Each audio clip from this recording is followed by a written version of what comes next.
Look at that mouth-watering shrimp fry, and let us see how to do it and what do we need for it.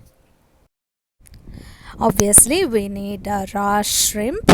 I prefer raw shrimp rather than cooked one. Okay, that would taste better. So, onion, medium size one, or half a cup of onion. That would do for 1 lb or a half a kg shrimp. Then we need 5 to 6 green pepper and ginger root, minced or a paste. Garlic, again minced or paste. That would, some people even just cut them small pieces, that's okay too. And we need curry powder, 1 spoon of it, and coriander powder, another spoon of it. And this is called garam masala. This is homemade, you can also buy it. And 1/4 spoon is good.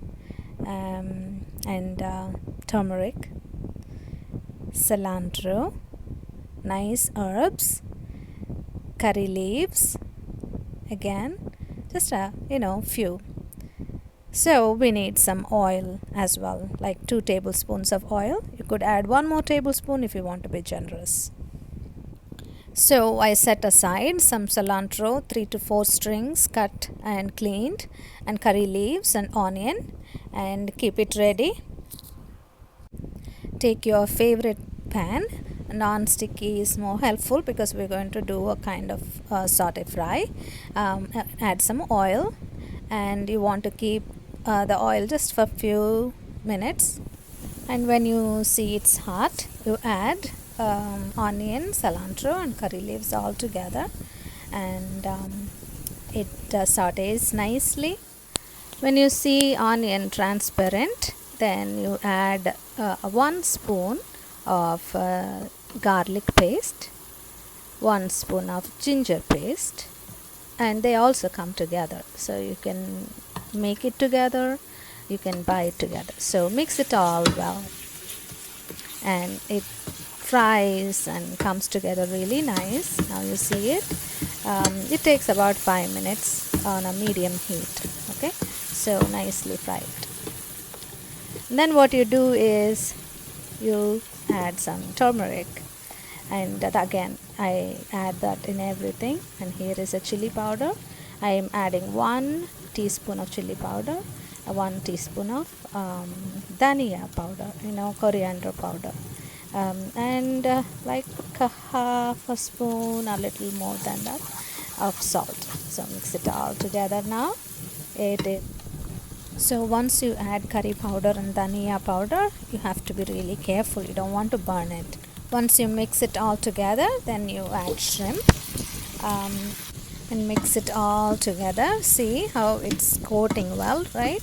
And then you can leave a lid on and then cook it for just few minutes and see how water gets out of shrimp, and shrimp gets curled, and you can see like gravy. You stop right here and just put a lid and cook for 5 more minutes in really low heat, and it'll all come together. But if you don't want it to be gravy but dry and tight, like a fry, then you would probably want to keep cooking without the lid. When you get to this point, heat is really a key. You want to keep it in medium, and you don't want it to burn in high heat. You don't want it to be in the simmer, and make it like more gravy there. So just in few minutes it'll all come together nicely. And if you haven't memorized, of course, all the ingredients, and here it is, you have it all, and I also gave you the measurements. So take a look at it, and I hope you will try it and see. When you keep cooking, it'll all come together like this, and you can eat this like an appetizer on its own, or you can add it with side like lemon rice. That is another flavorful rice. I love it. The combination is just perfect. So I want you to try that. In my next video, I'll show you how to cook lemon rice in easy and least complicated way. Thank you for watching spicy and juicy videos, and more later.